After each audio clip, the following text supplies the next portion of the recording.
नमस्कार मित्रों, सभी को नमस्कार। आप सभी का स्वागत है उत्कर्ष क्लासेस के इस एजुकेशनल प्लेटफॉर्म पर, एजुकेशनल ऐप पर। आप सबका मित्रों बहुत बहुत स्वागत है। सभी को नमस्कार, राधे राधे, जय श्री कृष्णा, जय श्री राम, बोलो बाके बिहारी लाल की जय, जय बजरंगबली।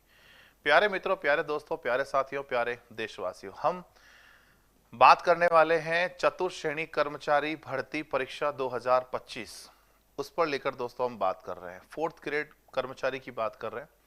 फोर्थ ग्रेड कर्मचारी मतलब वो कर्मचारी जिसकी अगर अगर मान लो स्कूलों में पोस्टिंग हुई तो छोटा मोटा काम होगा, फाइल्स इधर से उधर करना, या मार्ट साहब कभी कह दे कि मिर्ची बड़ा लिया तो वैसे लेकर भर्ती है। सचिवालय में भर्ती हुई तो मान लो सचिवालय में अगर पोस्टिंग हुई तो फाइल्स को इधर उधर करना पड़ेगा। मतलब एक आरामदायक भर्ती है जिसकी सैलरी स्टार्टिंग के 2 सालों के लिए तो लगभग 15,000 के आसपास रहेगी, लगभग 15,000 के आसपास, और फिर जो बढ़ेगी वो बढ़ेगी। तो आरामदायक चीज है, आरामदायक भर्ती है। जो प्योर अखंड बेरोजगार है उसके लिए तो भैया ये वरदान है। मतलब ये बहुत ही अच्छी चीज है। थोड़ा बहुत पढ़ना है, ज्यादा पढ़ना भी नहीं है, नॉर्मल चीजें पढ़नी है आपको। 10वीं तक अगर आपने पास कर रखी है, 10th अगर, तो 10th तक का जो दोस्तों सारा सिनेरियो है जो आपने पढ़ रखा है, बस उसी चीज को वापस आपको पढ़ना है। ठीक है, बस थोड़ा सा मैथमेटिक्स में आपको दिक्कत आ सकती है, क्योंकि मैथमेटिक्स थोड़ी सी वो मैथ आएगी जो 10th तक में पढ़ी है वैसी मैथ नहीं आती। मैथ एसएससी स्तर वाली आती है। मतलब स्तर वो नहीं रहेगा, पर क्वेश्चन जो एसएससी वाला पूछता है वैसा प्रश्न पूछेगा, ना कि 10th बोर्ड ने जो प्रश्न पूछा था वैसा प्रश्न पूछेगा। ठीक है, मैथ को छोड़कर बाकी सारी चीजें आपको 10th तक की जो बुक्स है वो पढ़ लेनी है और आपका सिलेक्शन फिक्स है। पद भी ज्यादा है दोस्तों, 48,000 दोस्तों पद है। टेक्निकल टीम थोड़ा कमेंट जूम करना, कमेंट थोड़ा सा बड़ा कर दीजिए, कमेंट पढ़ने में नहीं आ रहे। ठीक है, हाँ जी, हाँ जी। पशु परिचर की अगर आप बात करें बेटा, पशु परिचर में बच्चों को मैंने जो पढ़ाया, जितना पढ़ाया एज इट इज छपा। ये सब बच्चे जानते होंगे, अगर किसी बच्चे ने मेरे से पशु परिचर मैथ पढ़ रखी है तो वो जानते होंगे कि 25 के 25 क्वेश्चन मेरी शीट में लेकर आए हुए। तो अब दोस्तों मैं जो है आपको बता दूं, मैं आपको पढ़ाने वाला हूं मैथमेटिक्स। जो सबसे अलग टॉपिक है, जो अलग सब्जेक्ट है आपका फोर्थ ग्रेड कर्मचारी में, उसमें जो सबसे परेशान करने वाला विषय है ना बेटा, वो आपके लिए मैथमेटिक्स ही है। बाकी सब्जेक्ट बहुत बेसिक पूछेगा, बहुत जानकारी सामान्य पूछेगा। मतलब आप आज से ही अखबार पढ़ना स्टार्ट कर लेते हो, आज से अखबार पढ़ना, राजस्थान पत्रिका या भास्कर, आपके वहां जो भी अखबार आता है उसको आज से ही पढ़ना अगर आप स्टार्ट कर दो तो सितंबर में आई थिंक इसका एग्जाम है, तो सितंबर तक आते आते जो अखबार में जीके आप छपती है वो जीके पढ़ लो। आपका पेपर में जीके अलग से पढ़ने की भी जरूरत नहीं रहेगी। ठीक है, अलग से पढ़ने वाली चीज दोस्तों केवल एक ही है। हाँ, अलग से पढ़ने वाली चीज दोस्तों केवल एक ही है, वो है मैथमेटिक्स। जी हाँ दोस्तों, ये मैथ की पहली क्लास है, ये गणित की बिल्कुल विशुद्ध रूप से पहली क्लास है। इससे पहले मैंने फोर्थ ग्रेड कर्मचारी में अभी इस ऐप में इस कोर्स में इससे पहले कोई क्लास नहीं ली है। इस कोर्स की ये पहली क्लास है मैथमेटिक्स की। ठीक है, तो लेडीज एंड जेंटलमैन हम स्टार्ट करते हैं भगवान श्री गणेश का नाम लेकर। चूंकि आज बुधवार है तो बुधवार के दिन हम स्टार्ट कर रहे हैं भगवान श्री गणेश का नाम लेकर मैथमेटिक्स को। मैथमेटिक्स, मैथमेटिक्स, इसको लेकर दोस्तों हम बात को शुरू कर रहे हैं आज। क्या आप तैयार हैं दोस्तों? क्या आप मैथमेटिक्स पढ़ने के लिए तैयार है, गणित पढ़ने के लिए तैयार है? मतलब फोर्थ ग्रेड कर्मचारी में मेरा ये मानना है, मैंने इसके पाठ्यक्रम को अच्छे से लेकर पढ़ा है, समझा है, और मैं मंत्रालय बोर्ड की, मतलब जो मंत्रालय बोर्ड में जो पेपर सेटर है उनकी भावनाओं को मैं अच्छे से जान चुका हूं कि वो क्या पूछता है और कैसे पूछ सकता है, क्या पूछ सकता है। ठीक है, तो आइए मित्रों, हाँ जी, हाँ जी। तो आप जो कह रहे हो ना मैथ में डर लगता है, वो फलाना टीम का, आप विशुद्ध रूप से टेंशन फ्री हो जाइए। मैथमेटिक्स जो मैं आपको पढ़ा रहा हूं, यकीन मानिए, भरोसे के साथ खुद पर भरोसा जताइएगा कि आप जितना पढ़ोगे वो सब चीजें आपको समझ में आएगी। ये मेरा वादा है, बट आप प्रैक्टिस करोगे, ये आपको वादा करना होगा। जितना मैं पढ़ाऊं वो वापस पढ़ कर आओगे, जो मैं आपको होमवर्क दूं वो आप करके आओगे, जितना मैं आपको बोलूं कि ये याद करके आना वो याद करके आओगे, तो यकीन मानिए आपको किसी भी तरह की कोई दिक्कत नहीं आएगी। और पेपर में जो सवाल छपेगा वो मेरे हाथ में है, आप चिंता नहीं करें। बस जितना पढ़ा रहा हूं, जो कॉन्सेप्ट समझा रहा हूं वो कॉन्सेप्ट ध्यान से समझ लेना। सवाल बाहर जाने की उम्मीद बिल्कुल ना बराबर होगी, ठीक है। फिर बाकी तो किस्मत की बातें हैं, गया तो क्या हो सकता है, वो सब बात की बात है, पर हम पूरी कोशिश करते हैं कि 100% पेपर हमारी क्लास से आ जाए, ठीक है। तो आइए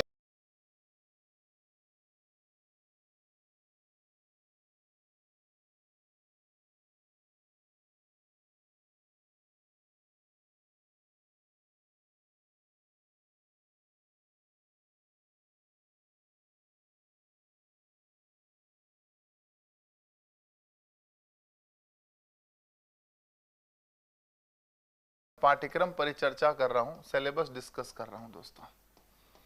क्या आप तैयार है बेटा सिलेबस के लिए?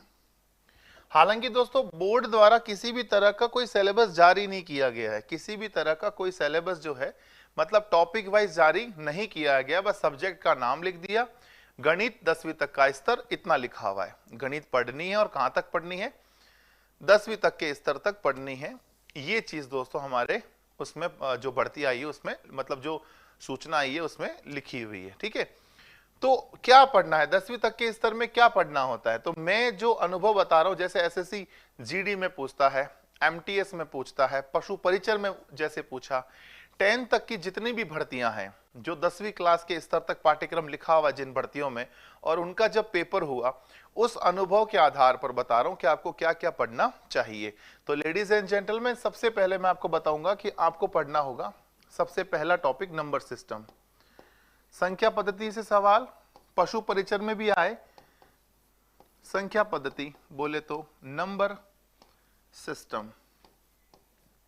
हालांकि इन डेप्थ कुछ भी नहीं पढ़ना है दोस्तों, जितना भी पढ़ना है वो ऊपर ऊपर से पढ़ना है, इन डेप्थ कुछ भी नहीं पढ़ना है। गुरुजी सेकेंडरी को 10वीं कहते हैं, हाँ बेटा सेकेंडरी को 10वीं कहते हैं, सीनियर सेकेंडरी को 12वीं कहते हैं। बहुत अच्छा सवाल था ये आपका।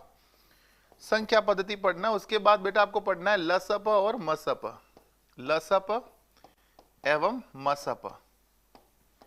लसप एवं मसप मतलब LCM and HCF, LCM and HCF.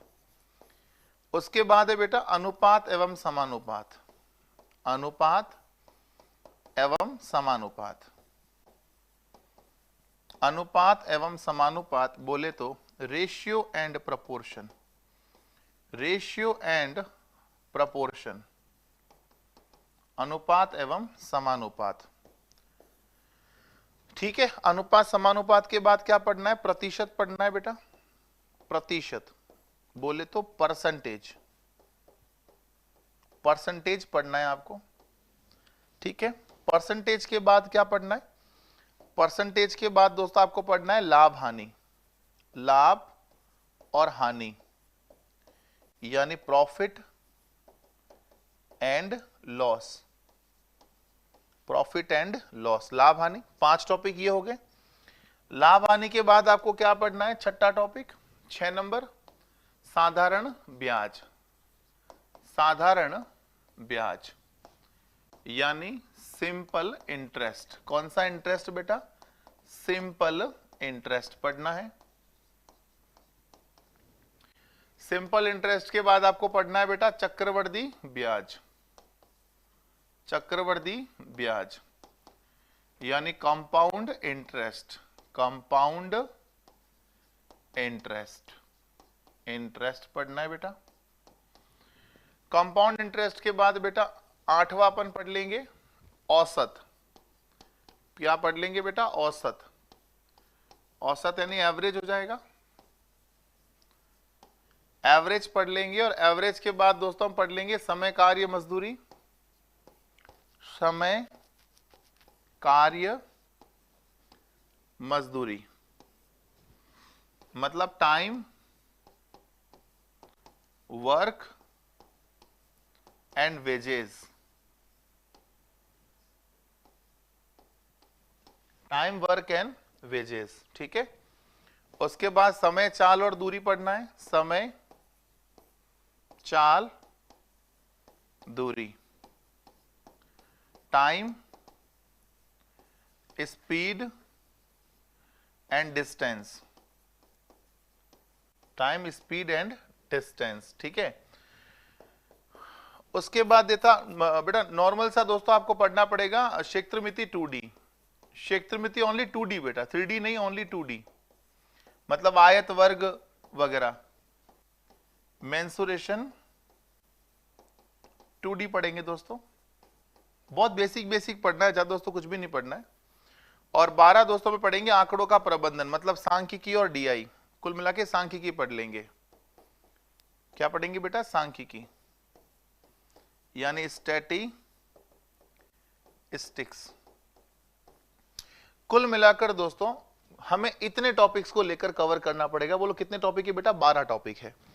अभी जब तक दोस्तों सिलेबस नहीं आ जाता, अभी जब तक दोस्तों एक्चुअल सिलेबस नहीं आ जाता, तो हमें लेकर इन टॉपिक्स को तो पढ़ना ही है। आई होप सरकार द्वारा जल्द ही एग्जैक्ट सिलेबस जारी कर दिया जा सकता है, तो उसके बाद अपन जो है एग्जैक्टली जो टॉपिक्स होंगे पाठ्यक्रम में उन पर लेकर चर्चा करेंगे।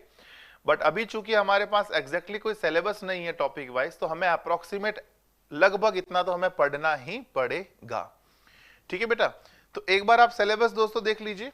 हमें 12 टॉपिक्स की दोस्तों हमने बात करी है, नंबर सिस्टम से लेकर और स्टैटिस्टिक्स तक दोस्तों में लेकर सारी चीजें कवर करनी है। सर फरवरी में एसएससी जीडी का एग्जाम है, तब तक आपका कोर्स हो जाएगा बेटा? फरवरी में एग्जाम है ना? हाँ तब तक हो जाएगा बेटा, फरवरी तक तो हो जाएगा बेटा। ठीक है, कोई दिक्कत नहीं। तो चलिए मित्रों फिर शुरू करते हैं। आज दोस्तों हमने बेसिक बातें, मतलब यही है कि पाठ्यक्रम परिचर्चा दोस्तों आज करनी है हमें, तो पाठ्यक्रम परिचर्चा में दोस्तों ये टॉपिक हमें पढ़ने हैं। अब दोस्तों मैं शुरू करूंगा आज की क्लास पहले टॉपिक के साथ, जो कि अपना पहला टॉपिक क्या है बेटा? Number system. हमें कंप्लीट नंबर सिस्टम नहीं पढ़ना है बेटा, बहुत बड़ा नंबर सिस्टम टॉपिक है, बहुत बड़ा टॉपिक है बेटा, बहुत बड़ा टॉपिक है ये, उतना नहीं पढ़ना है। हमारे जैसे 4th ग्रेड कर्मचारी में बेसिक सवाल क्या आ सकता है, उन पर लेकर हमें चर्चा करनी है बेटा। ठीक है, तो चलिए फिर शुरू करते हैं आज की सभा को। और आज की अपनी सभा का दोस्तों जो टॉपिक नेम है, टॉपिक नेम दोस्तों क्या है? नंबर सिस्टम, संख्या पद्धति। संख्या पद्धति पर लेकर दोस्तों बात करना शुरू करते हैं। संख्या पद्धति बोले तो नंबर सिस्टम, नंबर सिस्टम पे दोस्तों लेकर हम बातचीत करना शुरू करेंगे। ठीक है बेटा, हमें बहुत ज्यादा दोस्तों डेप्थ में नंबर सिस्टम नहीं पढ़ना है, बस थोड़ा बहुत लेकर पढ़ना है नंबर सिस्टम, बिल्कुल बेसिक से पढ़ेंगे। आप बेसिक की चिंता बिल्कुल भी मत करिए, बेसिक की चिंता आपको बिल्कुल भी नहीं करनी है, कतई नहीं करनी है, क्योंकि मैं समझ सकता हूं कि 4th ग्रेड कर्मचारी का फॉर्म भरेगा ही कौन? जिसका मामला 10th तक ही है, जिसने आगे पढ़ाई नहीं करी है ना। मतलब मैक्सिमम बच्चे वो होंगे जिनका स्तर थोड़ा सा कम होगा, है ना, मैक्सिमम बच्चे वो होंगे। ऐसा नहीं कहता कि सारे बच्चे वैसे होंगे। 4th ग्रेड में वो भी बंदा एग्जाम दे सकता है जिसने पटवारी का एग्जाम दिया है, क्योंकि एक बार तो वो चाहेगा सेफ साइड, बेरोजगार का धब्बा हटाने के लिए वो चाहेगा कि एक बार सेफ साइड लेकर जॉब तो पकड़ लूं, फिर देख लेंगे बाद में। ठीक है सर, एसएससी जीडी का पेपर निकल जाएगा इस मैथ से। बेटा 4th ग्रेड की मैथ है बेटा, इसमें इतना जीडी तक का स्टैंडर्ड मैं ले जाऊंगा नहीं बेटा। 4th ग्रेड का स्टैंडर्ड जो होगा वो जीडी से भी कम होगा। जीडी और एमटीएस की बात मैं कर रहा हूं, उस स्तर से भी कम स्तर होगा 4th ग्रेड का। हालांकि जीडी भी 10th पास है, एमटीएस भी 10th पास है, ये भी 10th पास है, पर 4th ग्रेड है। 4th ग्रेड को लेकर लेवल जो है पशु परिचर वाले पेपर का जो लेवल था उससे भी थोड़ा सा कम रहेगा। समझ रहे हो आप मेरी बात? तो आइए उन पर दोस्तों बेसिक बात करना शुरू करते हैं। हमने स्टार्ट किया टॉपिक दोस्तों नंबर सिस्टम, और नंबर सिस्टम में सबसे पहले दोस्तों मैं आपको बता देता हूं सबसे पहली संख्या, जो सबसे पहले दोस्तों अपन बात करेंगे संख्याओं पर। नंबर सिस्टम में पहले संख्याओं पर बात करेंगे। संख्याएं मतलब नंबर्स। क्या बेटा? नंबर्स। संख्याएं मतलब नंबर्स को लेकर दोस्तों बात करेंगे। ठीक है, मैथ हार्ड आएगी सर? अरे नहीं बेटा, मैथ हार्ड नहीं आएगी। 4th ग्रेड में मैथ हार्ड नहीं आएगी, आप चिंता मत करो। ठीक है, नंबर्स पे बात करना प्रारंभ करते हैं। सबसे पहली संख्या बेटा प्राकृत संख्या। सबसे पहली संख्या है प्राकृत संख्या। प्राकृत संख्या जिसको इंग्लिश में क्या बोलते हैं बेटा? Natural number. क्या बोलते हैं बेटा? Natural number. ठीक है, प्राकृत संख्या जिसको इंग्लिश में क्या कहते हैं बेटा? नेचुरल नंबर कहते हैं। और नेचुरल नंबर को बताया किससे जाता है? नेचुरल नंबर को बताया दोस्तों जाता है कैपिटल एन से। नेचुरल नंबर को बताया जाता है बेटा कैपिटल एन से, कैपिटल एन से बताते हैं। और ये संख्या शुरू कहां से होती है बेटा? 1 से। 1 2 3 4 5 6, ये होती बेटा प्राकृत संख्या। प्राकृत संख्या का मतलब वो संख्या, प्राकृत संख्या का मतलब वो संख्या जो 1 से शुरू होती है और आगे तक चलती जाती है। प्राकृत संख्या में किसी प्रकार का कोई नंबर पॉइंटों में नहीं होता, कोई नंबर बट्टे में नहीं होता, कोई नंबर रूट में नहीं होता। जो भी नंबर होंगे वो सारे के सारे पूरे पूरे होंगे। जैसे 10, 11, 12, 100, 1000, 786, 374, जो भी नंबर आएगा बेटा वो पूरा पूरा नंबर आएगा। ठीक है ना? तो वो होता है प्राकृत संख्या, नेचुरल नंबर। ठीक है। दूसरी संख्या मैं आपको बताऊं बेटा, जो दूसरी संख्या है, पहली संख्या ध्यान रखनी है प्राकृत संख्या, जिसको इंग्लिश में कहते हैं नेचुरल नंबर, बताया जाता है कैपिटल एन से, और ये शुरू होती है बेटा 1 से। ठीक है। दूसरी संख्या है बेटा पूर्ण संख्या। दूसरी संख्या मैं आपको बताना चाहूंगा जिसका नाम है पूर्ण संख्या, जिसको इंग्लिश में क्या कहते हैं बेटा? Whole number. इंग्लिश में क्या कहते हैं बेटा? होल नंबर कहते हैं। ठीक है ना? पूर्ण संख्या जिसको इंग्लिश में कहते हैं होल नंबर, और होल नंबर को बताया जाता है बेटा कैपिटल डब्ल्यू से। होल नंबर को बताया जाता है कैपिटल डब्ल्यू से। कैपिटल डब्ल्यू मतलब 0 1 2 3 4 5, और ये आगे तक चलता जाता है। पहली संख्या क्या थी? प्राकृत संख्या, जिसको इंग्लिश में नेचुरल नंबर लिखते हैं, बताते कैपिटल एन से है, शुरू हमेशा किससे होती है? 1 से होती है। दूसरी संख्या है पूर्ण संख्या, जिसको इंग्लिश में होल नंबर कहते हैं, बताते किससे हैं? कैपिटल डब्ल्यू से, कैपिटल डब्ल्यू से। और ये शुरू कहां से होती है बेटा? 0 से। अब मुझे एक सवाल का उत्तर देना आप, एकमात्र वह अंक बताएं जो n को w से अलग करता है। एकमात्र वह अंक बताएं जो n को w से अलग करता है। ये यूपी टेट का सवाल था जो एक बार आया था। तो आप मुझे कमेंट करके बताइए इस प्रश्न का उत्तर क्या होगा।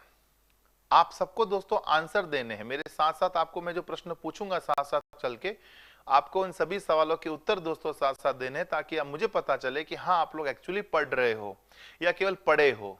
एक होता पढ़े रहना, एक होता पढ़ते रहना। तो केवल पढ़े रहना पॉसिबल मतलब नहीं करना है, पढ़ते रहना है साथ साथ आपको। ठीक है ना? तो भैया जी आपने बिल्कुल सही उत्तर दिया 0। जिनका भी उत्तर दोस्तों 0 आ रहा है, बहुत सारे बच्चों का बेटा 0 उत्तर आ रहा है, तो जिनका आंसर बेटा 0 आ रहा है बहुत ही सही आ रहा है। एकमात्र वह अंक 0 ही है जो n को w से अलग करता है। बाकी दोस्तों n और w में कोई फर्क नहीं है, किसी प्रकार का कोई फर्क नहीं है। इसमें भी कोई पॉइंटों वाली संख्या नहीं चलती, इसमें भी कोई पॉइंट वाली संख्या नहीं चलेगी, बट्टे वाली संख्या ना इसमें चलती है ना इसमें चलती है, रूट वाली संख्या, वर्गमूल घनमूल वाली संख्या ना इसमें चलती है ना इसमें चलती है। समझ रहे हो? तो ये दोनों के दोनों सेम नंबर है, बिल्कुल सेम है, बस इनमें फर्क यही है कि ये 1 से स्टार्ट होती है और ये 0 से स्टार्ट होती है। राइट? अब मुझे एक बात बताओ, आप लोग साथ साथ छाप रहे हो या आप क्लास के बाद छाप लोगे? दो बातें हैं, एक तो मैंने छाप लिया, अब आप साथ साथ छापो, तब तक मैं यहां बैठ के वेट करूं, या फिर मैं क्लास ले लूं पूरी एक बार, 1 घंटे तक कंटिन्यू पढ़ा दूं, फिर क्लास के बाद आप जब भी फ्री हो तो अपने नोट्स बना लेना। दो बातें हैं, ठीक है ना? अब इन दो बातों को मैं थोड़ा और फिगर आउट करूं। अगर आपने साथ साथ छापा या थोड़ा बहुत मतलब या तो आप साथ साथ छापोगे ना तो मुझे थोड़ा वेट करना पड़ेगा। अब मैं वेट करूंगा तो टाइम जो कोर्स होने में है वो जहां 50-60 घंटे लगने चाहिए वहां 100 घंटे लग जाएंगे। ठीक है?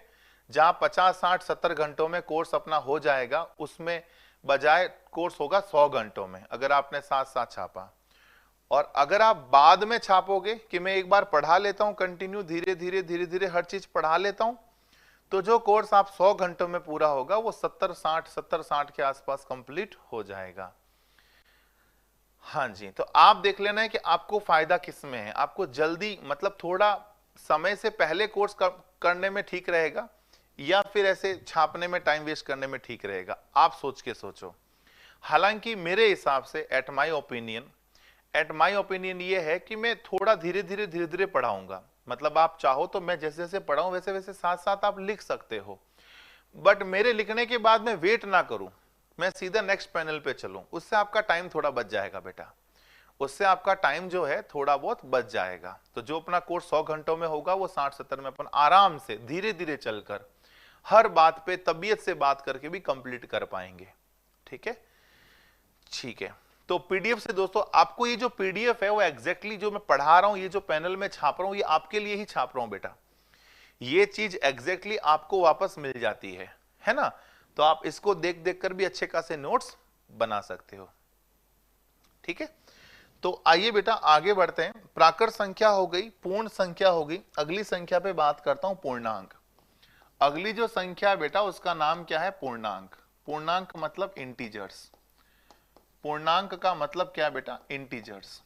ठीक है, अब इंटीजर्स की जब बात करूं बेटा तो इंटीजर्स को मैं बताना चाहूंगा कि इंटीजर्स को बताया जाता है कैपिटल जेड से। इंटीजर्स को बताया जाता है बेटा, हाँ इंटीजर्स को बताया जाता है कैपिटल जेड से। ठीक है ना। अब आपके माइंड में डाउट होगा कि सर ये तो गलत बात बताई आपने। आपके माइंड में डाउट होगा कि सर आपने नेचुरल का कैपिटल एन लिखा, तो हम समझ गए कि आपने नेचुरल का एन चिपकाया है। यहां आपने होल नंबर का कैपिटल डब्ल्यू लिखा, तो हम समझ गए कि आपने यहां कैपिटल डब्ल्यू ये वाला चिपकाया है। समझ गए। फिर सर आपने नेचुरल का एन लिखा, होल का डब्ल्यू लिखा, तो इधर आपने इंटीजर का आई क्यों नहीं लिखा? इंटीजर्स में तो आई होना चाहिए, पर आपने तो जेड लिख दिया। ऐसा क्यों? मैं आपको बताना चाहूंगा साथियों कि इंटीजर्स को बताने वाला बंदा जिसने इंटीजर्स को बताया था पहली बार, उसका नाम था ज़हलीन। उसका नाम क्या था? ज़हलीन। मैं यहां लिख लेता हूं ज़हलीन। ज़हलीन नामक जर्मन गणितज्ञ था। ज़हलीन नामक जर्मन गणितज्ञ था। इसने बताया था पूर्णांक को, है ना। तो ये ज़हलीन जो है ना अपना, ये जो ज़हलीन है अपनी पूर्णांक संख्याओं को पेटेंट करवाने पहुंचा था। पेटेंट का मतलब समझते हो? कोई चीज आपने बनाई है तो उस पर आपका हक होना कि ये चीज बनाई मैंने है, मतलब मैंने इसको बनाया है तो इस पर नाम होना चाहिए मेरा लोगो इसमें मतलब होना चाहिए। तो वो अपना इंटीजर्स पेटेंट करवाने पहुंचा था आई, कि I found integers please patent my I. But I क्या हुआ? ऑलरेडी पेटेंट था। आई उसको लेटर मिला ही नहीं कि साहब आई तो पहले से पेटेंट है किसी और संख्या के साथ, आप कोई और लेटर बताओ। तो उसने बोला कि मेरा नाम ज़हलीन है, मेरा नाम ज़हलीन है, आप ज़हलीन का जेड पेटेंट करो। तब से दोस्तों ज़हलीन का जेड पेटेंट किया गया, ये ध्यान रखना। ठीक है। और ये पूर्णांक संख्याएं होती क्या है बेटा? पूर्णांक संख्याएं माइनस से चलती है। -4, -3, -2, -1, 0, 1, 2, 3, 4 और ये आगे चलती जाएगी। हाँ जी बेटा, ये है बेटा पूर्णांक। ये भी बेटा बेसिक नंबर है, ये भी प्राकृत और पूर्ण की तरह ये भी बेसिक नंबर है। कैसे बेसिक सर? इसमें भी कोई पॉइंट वाली संख्या, रूट वाली संख्या, बट्टे वाली संख्या इसमें भी नहीं आती। समझ रहे हो? इसमें भी पॉइंट, बट्टा, रूट नहीं आती। बस इसमें फर्क यही है कि इसमें माइनस वाली संख्या और आ जाती है, उसमें माइनस वाली संख्या नहीं आती। इतना ही फर्क है। मतलब पूर्ण, पूर्णांक और प्राकृत तीनों सेम नंबर है। बट्टा, पॉइंट, रूट इनमें नहीं चलता। बस प्राकृत में क्या है? गिनती 1 से शुरू होती है। पूर्ण में क्या है? 0 से शुरू होती है। और पूर्णांक में माइनस से शुरू होती है। बस यही फर्क है दोस्तों, और कोई फर्क नहीं है। ठीक है। तो भैया ये उम्मीद करता हूं मैं आप सभी से कि आपको ये 3 संख्याएं पूर्णतः समझ में आ गई होगी। ये 3 संख्याएं। ठीक है। तो मैं कुछ सवाल जवाब करता हूं आपसे, आप मुझे बताना कि ये पूर्ण है या पूर्णांक है या प्राकृत है। ठीक है, या तीनों है या दोनों है, जो भी है आप बताना मुझे। ठीक है। तो ladies and gentleman please welcome. आप मुझे बताइएगा, मुझे बताओ बेटा, आप बताओ कि 5 है कोई नंबर क्या लिखा है? 5। बताओ ये 5 किस में आएगा? एन में आएगा कि डब्ल्यू में आएगा कि जेड में आएगा? अच्छा ये ध्यान रखना, भले ही आपका मीडियम मारवाड़ी रहा हो, भले ही आपका मीडियम मारवाड़ी रहा हो या अपनी लोकल भाषा रहा हो, इंग्लिश में नाम आना जरूरी है। इंग्लिश में नाम आना जरूरी है, ये ध्यान रखना। प्राकृत संख्या को नेचुरल नंबर कहते हैं। यूं नहीं कि मार साहब हमें तो मारवाड़ी आती है, फिर हम तो गांव के लोग हैं, हमें इंग्लिश नहीं आती है। नहीं आएगी तो गड़बड़ हो जाएगा। इंग्लिश में हर संख्या का नाम आना आपको जरूरी है। कई बार पेपरों में प्राकृत संख्या नहीं लिखा, पूछा निम्न में से नेचुरल संख्या बताओ कौन सी है, निम्न में से नेचुरल संख्या बताओ, मतलब पेपर में हिंग्लिश यूज हुई है। हिंग्लिश पेपर में हिंग्लिश, हिंग्लिश कैसे, हिंदी भाषा इंग्लिश में लिखी जाए तो वो हिंग्लिश है, तो हिंदी में लिखी गई इंग्लिश की भाषा, नेचुरल संख्या बताओ, ठीक है ना। तो भैया आप ध्यान रखना कि आपको हर एक संख्या का नाम इंग्लिश में आना चाहिए, ठीक है। तो एन, डब्ल्यू और जेड, एन फॉर यूनि नॉर्थ, डब्ल्यू फॉर वेस्ट, ऐसे नहीं, N for natural number, W for whole number and Z for पूर्णांक इंटीजर। अब मेरा सवाल ये था कि 5 किस में आएगा। आप सबका उत्तर बेटा बहुत सही आया, आपने जो उत्तर दिया बेटा बहुत सही दिया। 5 जो है तीनों में आएगा, ये एन में भी आएगा, ये डब्ल्यू में भी आएगा और ये जेड में भी आ गया। तुम वाकई दोस्तों बहुत होशियार बच्चे हो, मुझे लग रहा है आप लोग अच्छा कर लोगे। मुझे बताओ -6 किस में आएगा, एन, डब्ल्यू या जेड। हाँ जी, मुझे बताओ -6 जो है वो किस में आएगा, एन, डब्ल्यू या जेड। जल्दी से कमेंट करके बताइए, आपके आंसर की प्रतीक्षा में रहूंगा मैं हर बार। आपका आंसर देना बहुत जरूरी है, तभी मैं ये तय कर पाऊंगा कि हाँ सामने वाला बच्चा पढ़ने वाला है कि ऐसे ही फालतू बच्चा है। क्योंकि जब बच्चे फालतू हुए तो मार्ट साहब फिर ऐसे ही पढ़ा के टाइम पास कर लेंगे, पर बच्चा सामने वाला एक्टिव हुआ, वो एक्चुअल में पढ़ना चाहता है, तो फिर मार्ट साहब एक्चुअल में उसको पढ़ाएंगे कि नहीं यार बच्चा पढ़ना चाह रहा है तो उसको पढ़ाएंगे ढंग से। तो आप पर डिपेंड करता है कि आपको अच्छे से पढ़ना है या ऐसे ही पढ़ना है। उसके लिए आपको एक्टिव रहना पड़ेगा कि अच्छे से पढ़ोगे तो मैं अच्छा पढ़ाऊंगा, आप ऐसे ही टाइम पास करोगे फिर मैं भी ऐसे टाइम पास करूंगा, ठीक है। तो भैया -6 किस में आएगा, जेड में आएगा। आपने बहुत सही कहा, माइनस की संख्या only on Z, only on Z. अब आप बताएं बेटा 0 किस में आएगा, जल्दी से कमेंट करके बताओ कि ये 0 किस में आएगा। हाँ जी, अपने नाम लिखने की जरूरत नहीं है मुझे, आप हर बच्चे का नाम यहाँ पर स्क्रीन पे दिखता है, आपका पूरा नाम जो आपने ऐप में लिखा है, नाम अपने ऐप के ऊपर जो नाम रजिस्टर्ड किया है वो नाम मुझे यहाँ पर साफ साफ दिखता है, तो अपना नाम लिखने की जरूरत नहीं है बेटा। बोलो 0 किस में आएगा, आप सबका उत्तर बेटा बहुत सही आया। 0 आएगा डब्ल्यू में और जेड में, क्योंकि 0 पूर्ण में भी आता है और पूर्णांक में भी आता है। बेटा एन, डब्ल्यू, जेड में नहीं आएगा भावेश, एन, डब्ल्यू, जेड में नहीं आएगा, केवल डब्ल्यू और जेड में आएगा। एन में कहां 0 होता है बेटा, एन में 0 नहीं होता है, ठीक है ना। हाँ जी बेटा, अब मुझे अगला बताओ, मुझे बताओ 20/5 किस में आएगा, एन में या डब्ल्यू में या जेड में। जल्दी से कमेंट करके बताओ कि ये जो 20/5 है ये एन में आएगा या डब्ल्यू में आएगा या जेड में आएगा। हाँ जी,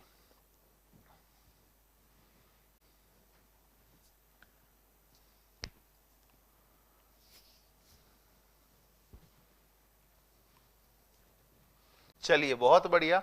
20/5 कुछ बच्चे कह रहे हैं किसी में नहीं आएगा, कुछ कह रहे तीनों में आएगा। मतलब या तो कह रहे किसी में नहीं आएगा या कह रहे तीनों में आएगा। मैं आपको बताऊं बेटा, 20/5 का मतलब होता है 4। 20/5 का मतलब क्या होता है, 4। 5 चौक 20 होता है ना, तो 4 किस में आएगा, एन में भी आएगा, डब्ल्यू में भी आएगा और जेड में भी आएगा। समझ रहे हो, तीनों में आएगा बेटा। मुझे बताओ यार 21/8 ये किस में आएगा, आप कमेंट करके बताओ ये 21/8 में किस में रखूं, आप बताइए बेटा। 21/8 जल्दी से कमेंट करके बताइए 21/8 किस में आएगा।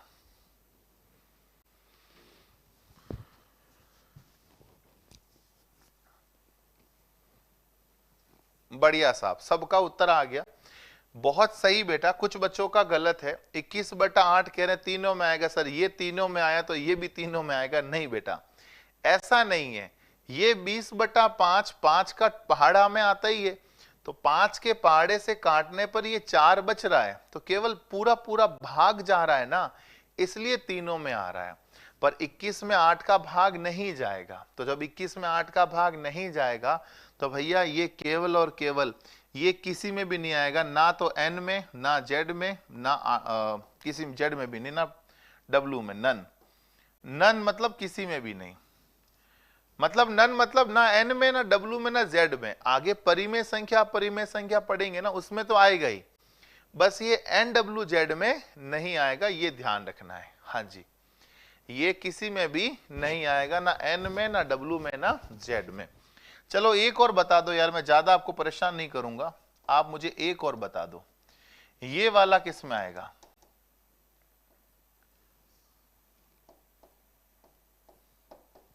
मुझे बताओ ये किस में आएगा, एन में, डब्ल्यू में या जेड में? जल्दी से कमेंट करके बताओ कि ये वाला जो है किस में आएगा, एन, डब्ल्यू या जेड?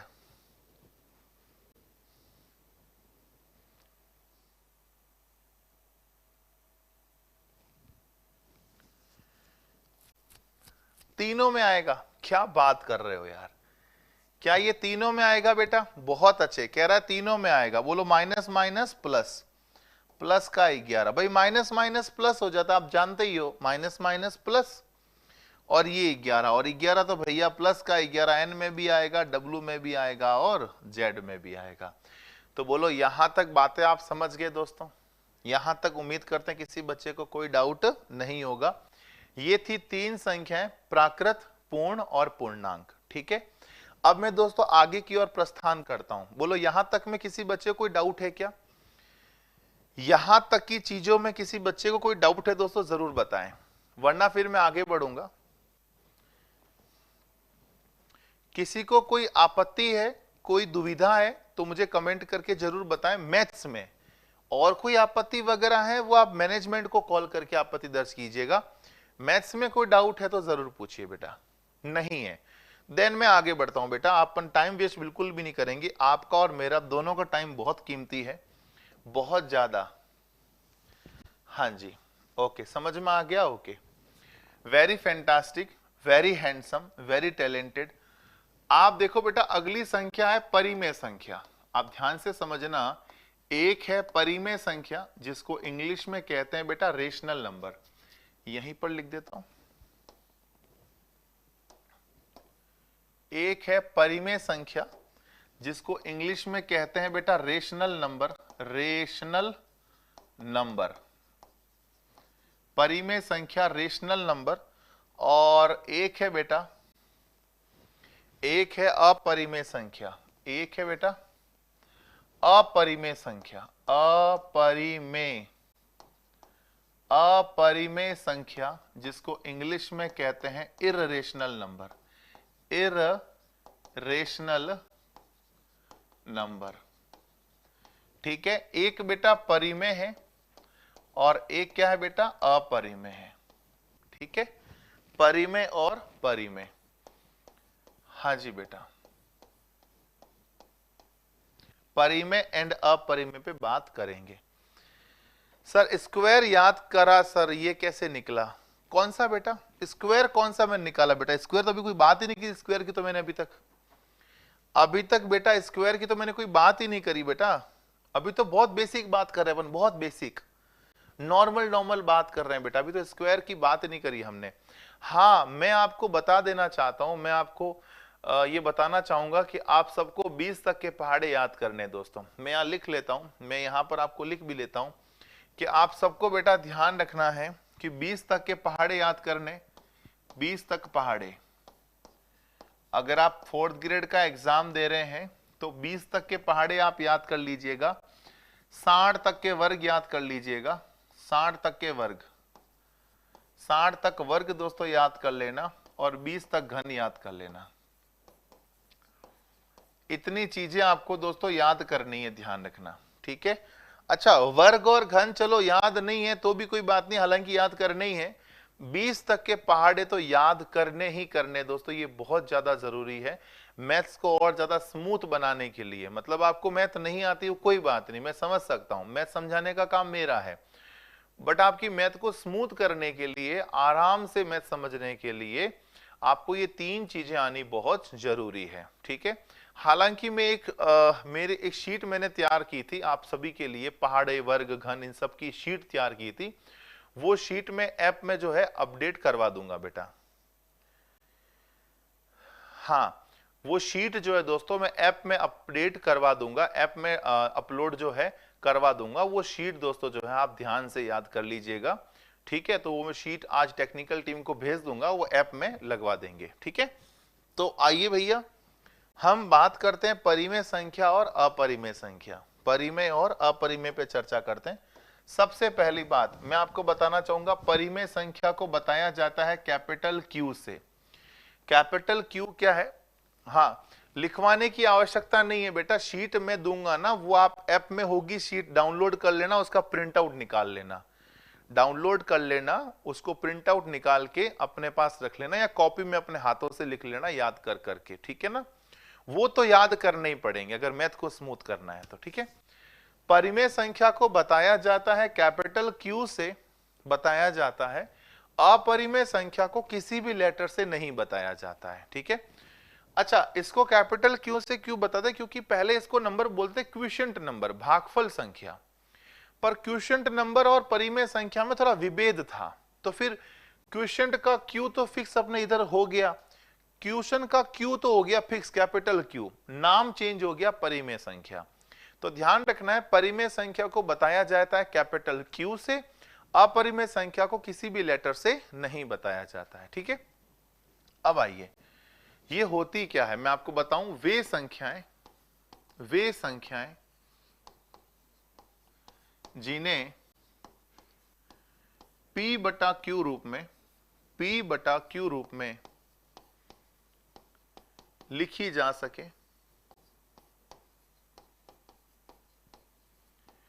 वे संख्याएं जिन्हें P बटा Q रूप में लिखा जा सके, और वे संख्याएं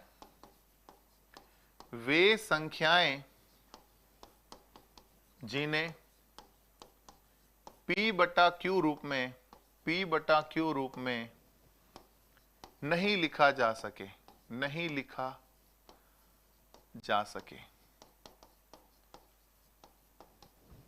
मतलब जिन्हें P बटा Q रूप में लिख सके वो परिमेय, जिनको नहीं लिख सके वो अपरिमेय। अब ये P और Q क्या है सर? ये आपने P और Q लिख दिया, ये क्या है मैं बताऊंगा ना, आप चिंता क्यों कर रहे हो। देखो भाई, P belongs to Z, belongs to का मतलब बताऊं, सदस्य होना, उसका मेंबर होना, मतलब P क्या है? Z है। अभी आपने Z पढ़ा था ना, कैपिटल Z क्या पढ़ा था? जिसमें माइनस की संख्या भी होती है, प्लस की संख्या भी होती है, जीरो भी होता है, वो क्या होता है? Capital Z। तो P जो है वो कैपिटल Z है, ठीक है। Q also belongs to Z, मतलब Q भी Z को बिलोंग करता है। मेरी बात समझो, P बिलोंग्स टू Z का मतलब P की जगह प्लस की संख्या चल सकती है, माइनस की संख्या चल सकती है, और जीरो भी चल सकता है। किसकी जगह? P की जगह। Q की जगह प्लस की संख्या चल सकती है, माइनस की संख्या चल सकती है, बट Q की जगह जीरो नहीं चलेगा। Q is not equal to zero, ये ध्यान देना है बेटा। P की जगह यानी ऊपर अंश में प्लस माइनस जीरो तीनों चलेगा, बट नीचे Q की जगह ओनली प्लस और माइनस चलेगा, जीरो नहीं चलेगा, ठीक है। मैं कुछ एग्जाम्पल लेके इन चीजों को बताने की कोशिश करता हूं। जैसे बच्चों, मैं एग्जाम्पल की बात करूं, मैंने कोई नंबर लिखा 5/7, हो गया P बटा Q। P बटा Q में सेट होना चाहिए, P बटा Q, ऊपर भी P मतलब Z है, नीचे Q मतलब Z है। मैंने लिखा माइनस का 11/15, लिख सकते हैं, ये भी Z, ठीक है। मैंने लिखा ओनली 17, अब आपको सर ओनली 17 तो कैसे होगा? ओनली 17 तो सर कैसे होगा? अरे बेटा, ओनली 17 भी परिमेय है। क्यों? ऊपर 17 है तो क्या होगा? नीचे 1 लिख दो मर्जी से। अब नीचे 1 लिखो ना लिखो जरूरी है क्या बेटा? नीचे 1 लगाने से कोई फर्क नहीं पड़ेगा, तो नीचे भले ही आप 1 लगाओ या ना लगाओ, कोई दिक्कत वाली बात नहीं है। तो दोस्तों, ये केवल 17 लिखो, ये भी परिमेय है। 1/19 लिखो, परिमेय है। 1/19 लिखा, परिमेय है। आप P बटा Q को ज्यादा हाईफाई समझ मत लेना, P बटा Q बहुत नॉर्मल सी चीज है। ऊपर भी z होना चाहिए, z मतलब पूर्णांक, नीचे भी z होना चाहिए, z मतलब पूर्णांक, मतलब ऊपर और नीचे वाली संख्या पूर्णांक से मिलकर बनी होनी चाहिए, बस नीचे 0 नहीं होना है, ये ध्यान रखना है बेटा। ठीक है, मैंने लिखा बेटा √25 लिख दिया। अब √25 आप बताओ इसमें आएगा कि नहीं आएगा, आप बताओ √25 में आएगा कि नहीं आएगा।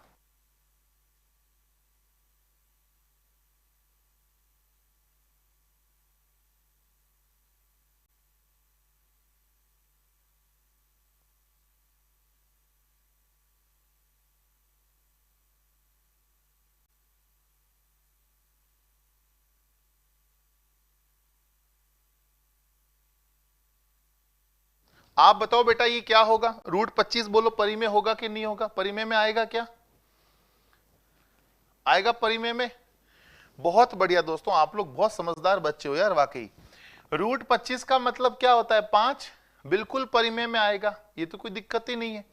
अच्छा मैंने बोला 1/√36, क्या बोला 1/√36, बोलो आएगा, बिल्कुल आएगा सर, 1/6 हो गया, सही है सर।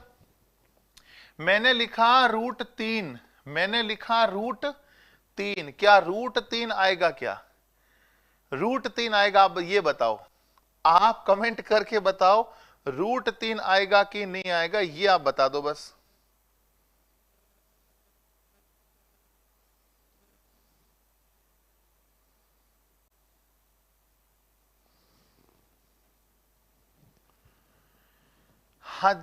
हाँ जी, √3 आएगा कि नहीं आएगा ये बता दीजिए फटाफट से। नहीं आएगा ना, हाँ ये दोस्तों आपने बहुत सही जवाब बोला कि सर √3 नहीं आएगा। क्यों नहीं आएगा, हाँ जी √3 इसलिए नहीं आएगा क्योंकि यहां पर आप देख पा रहे हैं बेटा √3 है। क्या रूट वाली संख्या जेड में आती थी क्या, मैंने जो भी जेड पढ़ाया था ना आपको जेड, क्या जेड में रूट वाली संख्या थी क्या, जब जेड में ही रूट वाली संख्या नहीं थी, जब जेड वाली दोस्तों रूट वाली संख्या नहीं थी, तो बोलो यहां रूट कैसे आएगा। तो सर ये रूट पड़ा है ना, अरे भाई 25 और 36 का तो वर्गमूल निकल जाता है, 25 का 5 और 36 का 6, ये तो निकल जाता है, पर 3 का कोई वर्गमूल थोड़ी होता है, 3 का तो कोई वर्गमूल होता ही नहीं है, समझ रहे हो मेरी बात। तो ये वाली संख्या परिमेय में नहीं आएगी। तो जो संख्या परिमेय में नहीं आएगी वो कहां चली जाएगी, अपरिमेय में। मतलब जिसको यहां नौकरी नहीं मिली वो उसको नौकरी कहां मिलेगी, यहां मिलेगी। वो मशहूर शेर ने क्या शायरी कही थी, शायरी कही थी भाई, तू नहीं तो कोई और सही, कोई और नहीं तो कोई और सही, खूब लंबी है जमीन मिलेंगे लाख हंसी, इस जमाने में संख्या तू अकेली तो नहीं। तो भैया जी √3 वाली संख्या इधर नहीं आएगी, वो इधर आ जाएगी। मतलब जितनी भी रूट वाली संख्या है, जिनको यहां नौकरी नहीं मिली, जिसका यहां मामला सेट नहीं हुआ, वो सब के सब यहां आ जाएंगे। बोलो मेरी बात समझ रहे हो क्या, बोलो भैया बात समझ लोगे क्या, कर लोगे इन चीजों को। हाँ जी बेटा समझ गए, कोई दिक्कत नहीं है भाई। एक संख्या, एक तो परिभाषा ये हो गई, ये तो हो गई किताबों वाली परिभाषा, मतलब ऐसी परिभाषा किताबों में खूब आपको देखने को मिल जाएगी, ठीक है ना। अब मैं आपको बताता हूं एक और अलग परिभाषा, मैं आपको बताता हूं एक और परिभाषा जो किताबी परिभाषा नहीं, मेरी खुद की पर्सनल परिभाषा है, जिसको लेकर आप जो है चीजों को पकड़ पाएंगे कि ये रेशनल है या इरेशनल, मतलब परिमेय है या अपरिमेय। इस परिभाषा से सारे नंबर्स आप पकड़ नहीं पाओगे, ठीक है। तो आइए एक और बात मैं वापस एक बार ब्रीफली बता देता हूं कि अगर बट्टे में संख्या लिखी हुई है, अगर बट्टा में देखो अंश बटा हर भिन्न के रूप में संख्या लिखी हुई है, तो आपको बस यही देखना है कि वो जो अंश और हर में रूट वाली संख्या है या नहीं है। अगर रूट वाली संख्या है तो उसका वर्गमूल निकल रहा है कि नहीं निकल रहा है। अगर वो पूर्ण वर्ग संख्या है, मतलब उसका वर्गमूल पूरा पूरा निकल रहा है, तब तो वो परिमेय है, और पूरा पूरा वर्गमूल नहीं है तो वो अपरिमेय में चला जाएगा। एक बच्चा बोल रहा है सर √5 और √6 रेशनल में आएगा ना, बेटा रेशनल में कैसे आएगा बेटा, ये रेशनल में तो आ ही नहीं सकता। ये 5 और 6 रेशनल में थोड़ी आएगा, 5 का वर्गमूल नहीं होता है ना 6 का वर्गमूल होता है। आप देख लो, और भी कोई डाउट है तो पूछो फटाफट।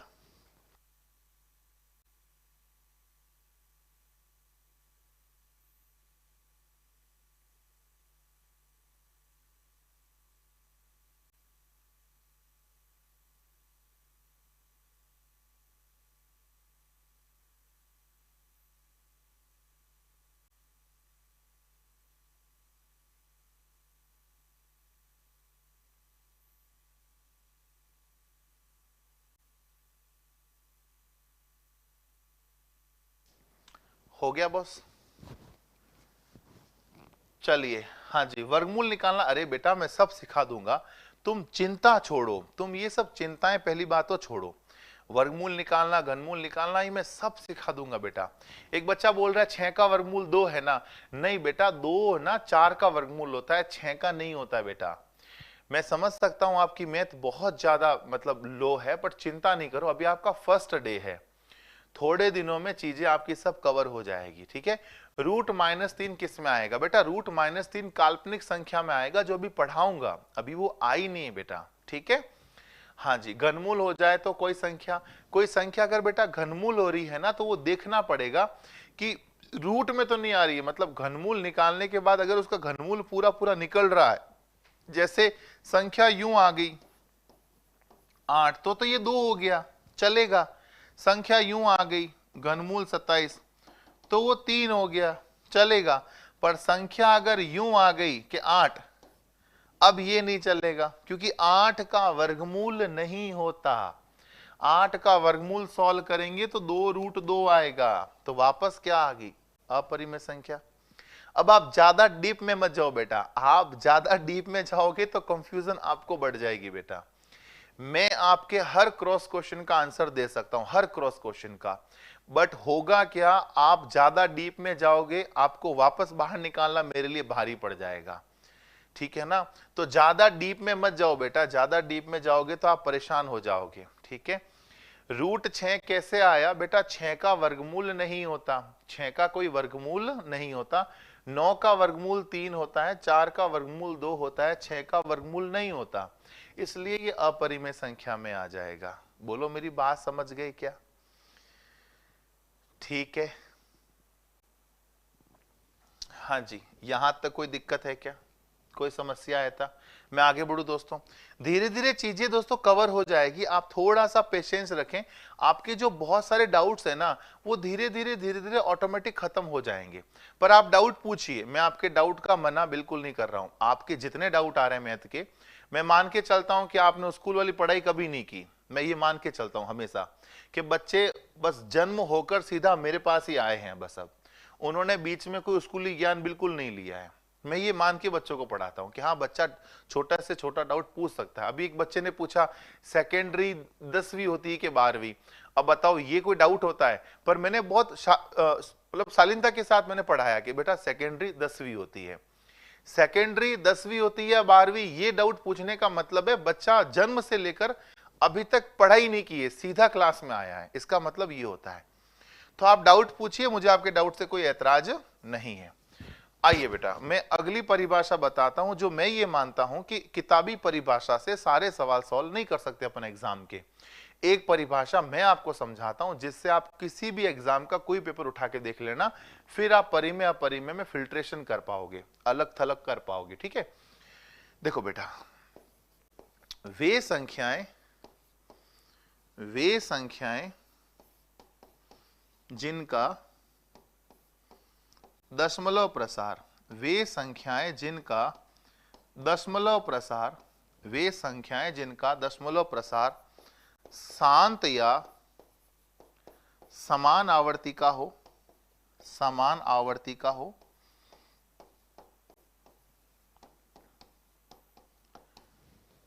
ठीक है। हाँ जी सर, 6 का क्लियर करो, आप भी, मुझे समझ नहीं आया बेटा, मैं 6 का क्या क्लियर करूं? √6 बेटा पॉइंटों में आता है, √6 जो नंबर आएगा वो पॉइंटों में आएगा, पूरा नंबर नहीं है। तो मैं वही तो कह रहा हूं बेटा, जो जिसका वर्गमूल नहीं निकल सकता वो अपरिमेय में जाएगा, और जिसका वर्गमूल निकल सकता है वो परिमेय में जाएगा, इतनी सी बात तो है बेटा, इसको आप क्यों नहीं समझ पा रहे हैं? वे संख्याएं जिनका दशमलव प्रसार, वे संख्याएं जिनका दशमलव प्रसार, वे संख्याएं जिनका दशमलव प्रसार अशांत व असमान आवर्ती का हो, अशांत व असमान आवर्ती का हो।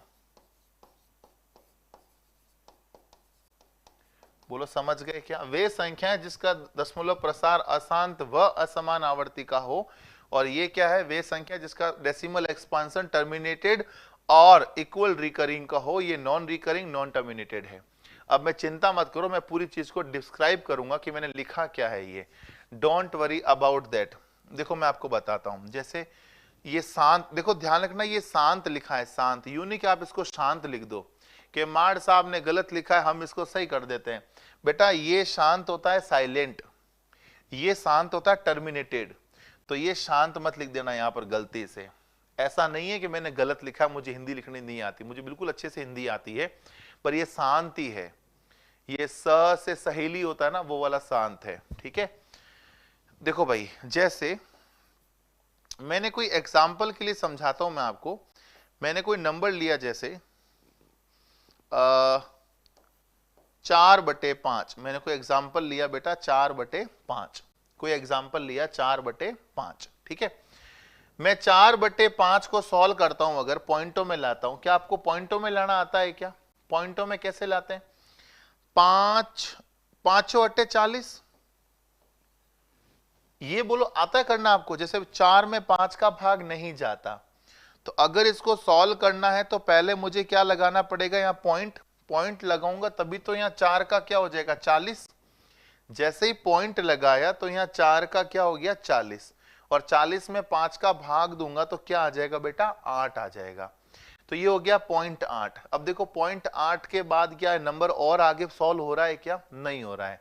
0.8 के बाद खत्म हो गया ये नंबर। 0.8 के बाद क्या हो गया? खत्म हो गया। तो इसको बोलते हैं बेटा शांत। शांत का मतलब पॉइंट के बाद 2-3 नंबर, 4-5, मतलब पॉइंट के बाद डॉट डॉट वाली संख्या नहीं होनी चाहिए कि dot dot dot dot dot dot dot चलता ही जा रहा है नंबर, वो शांत नहीं होगा। जो कुछ अंकों बाद खत्म हो जाए, जो कुछ अंकों बाद खत्म हो जाए, वो होती है बेटा शांत। क्या होती है? शांत। अब मैंने कोई नंबर लिया 6/7, मैंने कोई नंबर लिया 6/7। अगर मैं इसको सॉल्व करूं, गुरुदीप जी मैंने आपका कमेंट पढ़ लिया, प्लीज अब रिपीट मत करना, आपके सवाल का डाउट अभी सॉल्व हो जाएगा। मैं एक बार चीजें पढ़ा लूं पूरी, फिर आपका डाउट ऑटोमेटिकली खत्म हो जाएगा। ठीक है, तो मैं भी आपको समझा दूंगा, आप बार बार कमेंट मत कीजिएगा, बाकी वाले कमेंट छुप जाते हैं। टीवी की स्क्रीन भले मैं कितनी भी बड़ी कर लूं, कमेंट हजारों है इधर, तो हजारों अगर कमेंट में मैं आपकी कमेंट बार बार पढ़ूंगा तो बाकी वाले कमेंट छुप जाएंगे। तो रिक्वेस्ट है, अपना कमेंट कर लिया है, मैं पढ़ लूंगा दोस्तों, वापस कमेंट मत करना। ठीक है बेटा, तो 4/5 0.8 है। 6/7 की बात कर रहा हूं, तो 6/7 को सॉल्व करो। देखो 6 में तो 7 का भाग जाता नहीं है, तो मैं क्या लगूंगा? इधर पॉइंट लगा दूंगा। जैसे ही पॉइंट लगाया तो ये 6 का क्या हो गया? 60। 6 का क्या हो गया? 60। 60 में 7 का भाग दो, 7 8 56, 7 8 56, कितना रहा? 4। 7 8 56, कितना रहा? 4। 4 मतलब क्या हो गया? 40। एक बार पॉइंट लगाने का मतलब 0 0 0 0 चलता जाएगा। तो 7 8 56, कितना रहा? 4। 4 हो गया 40, यानी 7 5 35। 35 मतलब पीछे क्या रहा? 5। 5 को बना दिया 50। 7 7 49, कितना रहा? 1। 1 का लगाया 0, क्या हो गया? 10। 10 मतलब 7 एकम 7, कितना रहा? 3। 3 का क्या हो गया? 30, मतलब 7 चौक 28। 28 मतलब क्या रहा? 2। 7 दूने 14, कितना रह गया? 6। 6 मतलब 7 8 56, 8, 5 7 1 4 2 8 5 7 1 4 2। देखो ये चलता जा रहा है, चलता जा रहा है, चलता जा रहा है। आप समझ रहे हो मित्रों? ये चलता जा रहा है, चलता जा रहा है, चलता जा। देखो ये था शांत, पॉइंट के बाद 1-2 अंक चला और खत्म, ये होता है शांत। बेटा ये है अशांत, पॉइंट के बाद चलता जा रहा है, चलता जा रहा है, डॉट डॉट और भी चलेगा, तो ये क्या है? अशांत। तो ये परिभाषा ये कहती है, परिभाषा कहती है या तो ये शांत हो जाए, परिभाषा कहती है बेटा या तो ये शांत हो जाए, और अगर शांत नहीं है तो पॉइंट के बाद आवर्ती करे, लिखा ना, या तो शांत या समान आवर्ती। तो या तो शांत हो जाए, टर्मिनेटेड हो जाए तो परिमेय संख्या है, नहीं शांत है मतलब अशांत है तो देखना 8 5 7 1 4 2, 8 5 7 1 4 2, 8 5 7 1 4 2, देखो आवर्ती हो रही है, रिपीटिशन हो रहा है, बारंबार वापस आ रहे हैं। तो जब आवर्ती हो जाए तो क्या होगी? परिमेय संख्या। समझ रहे हो? या तो हो जाए शांत, शांत नहीं है अशांत है, तो अशांत में क्या होनी चाहिए? आवृत्ति। अगर आवृत्ति हो रही है तो परिमेय, और आवृत्ति नहीं हो रही है तो अपरिमेय। भाई साहब मैं यहां के लिए एग्जांपल लेऊं, जैसे मैंने कोई नंबर ले लिया, मान लो √2, √2 का मतलब 1.4142856769। दोस्तों ये भी चलता जाएगा, चलता जाएगा, चलता जाएगा, बट इसमें कहीं आवर्ती नहीं होगी। आगे इसके कितने अंक लिख लो कैलकुलेटर की हेल्प से, पर इसमें कभी भी आवर्ती नहीं होगी, जबकि इसमें आवर्ती होगी। ये बात आपको ध्यान रखनी है। बोलो समझ गए क्या? है ना? मैं आप जो पूछ रहे हो ना, 0 परिमेय है कि अपरिमेय है, 22/7 परिमेय है कि अपरिमेय है, पाई परिमेय है कि अपरिमेय है, मैं इन सारे सवालों का जवाब दूंगा, आप निश्चिंत रहिए। आपके जितने सवाल है वो मेरे सवाल है, मैं आपको बताऊंगा हर चीज। आप डाउट पूछ रहे हैं, बहुत अच्छी बात है, पर आपको चिंता नहीं करनी, मैं सब चीजें आपको बता दूंगा। ठीक है? हाँ जी। पहले मुझे बताइए, ये जो मैंने परिभाषाएं 2 बताई है, इसमें किसी को कोई आपत्ति है तो आप दर्ज कराएं। ये चीज आपको समझ में आ गई? अगर शांत है तब तो वो परिमेय है, अगर शांत है तो परिमेय है, शांत नहीं है अशांत है तो आप देखना पड़ेगा आवर्ती हो रही है या आवर्ती नहीं हो रही है। अगर आवर्ती हो रही है तो वो परिमेय है, और आवर्ती नहीं हो रही है तो वो अपरिमेय है।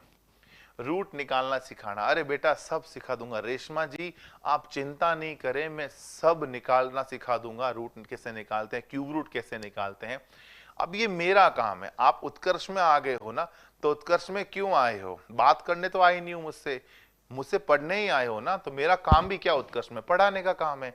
तो आप निश्चिंत हो जाइए, रूट क्यूब रूट निकालना ये सब मैं आपको सिखा दूंगा, और बेहतरीन से बेहतरीन जुगाड़ जो होगा वो सिखाऊंगा। जो पुराने जुगाड़ थे वो नहीं, लेटेस्ट अपडेटेड जुगाड़ सिखाऊंगा बेटा।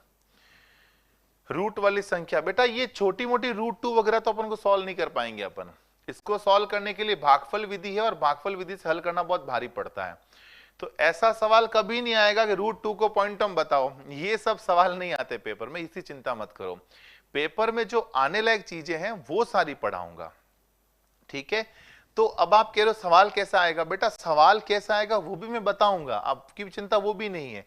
आपको तो पहले चीजें समझनी है, कॉन्सेप्ट समझने हैं कि ये सब चीजें दिमाग में घुसी या नहीं घुसी। सवाल कैसा आएगा क्या आएगा वो चिंता आप नहीं करो।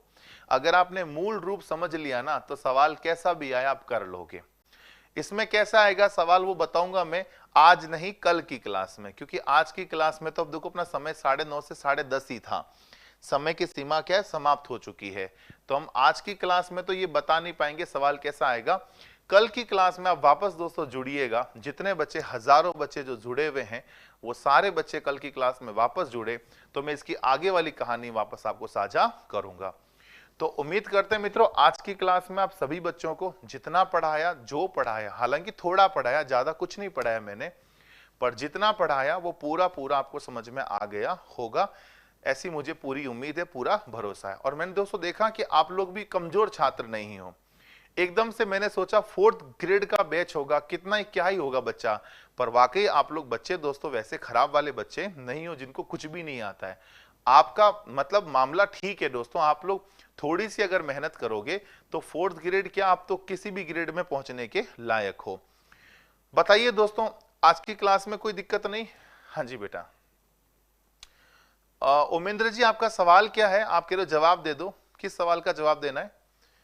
तो आपका जो भी सवाल दोस्तों कल की क्लास में दोस्तों डिस्कस करेंगे। मेरी दोस्तों वापस 10:45 पे क्लास होगी, तो मिलते हैं दोस्तों आपसे वापस कल की क्लास में। तब तक के लिए ऐसे ही स्वस्थ रहिए, मस्त रहिए। Have a nice day, take care. जय हिंद, जय भारत।